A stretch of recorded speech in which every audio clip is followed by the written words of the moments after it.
Now listen carefully. In light of what Jesus says in Matthew chapter 6 here, we should be seriously concerned about how impulsively our minds are darting from one thing to another from moment to moment throughout the day. You see, for example, we look upon digital distractions as an acceptable thing, but fail to recognize the greatest danger is what they are doing to our spiritual lives. This is significant again. Let me tell you where I'm coming from. Distractions of any kind, if not controlled, can waste our time, dull our spiritual senses, divert our minds from the eternal realities that are so vital to our spiritual well-being and eternal future. Let me give you a scenario. Here is a Christian believer. He has to be at work at 8 o'clock. He gets up at 6 o'clock. To have time with the Lord, to do his devotional exercises. But en route to his living room, where he's to take his Bible and to open in prayer, he checks his smartphone. He notices that he misses a phone call from the night before.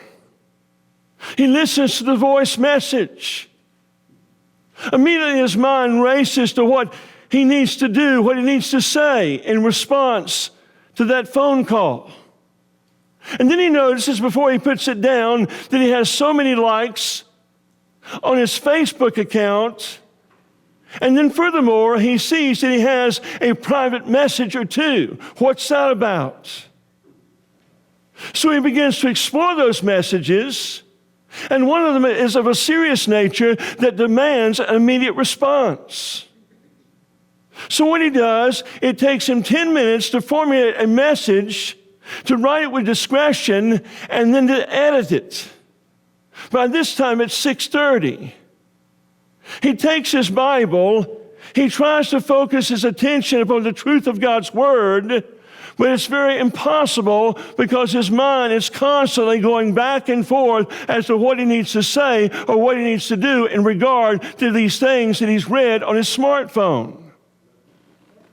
It is interesting that Tony Reinke, once again, in that same book, 12 Ways Your Phone is Changing You, said that 8,000 Christians that he surveyed, 54% admitted to checking their smartphone within minutes of waking.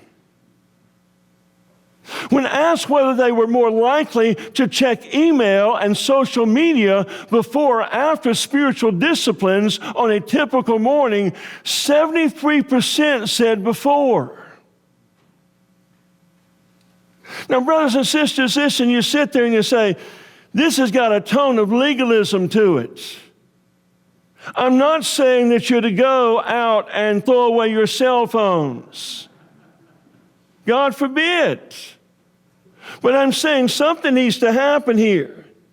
We need the reign of the Spirit in our life to learn how to regulate our cell phones so that Christ may be preeminent in our thoughts.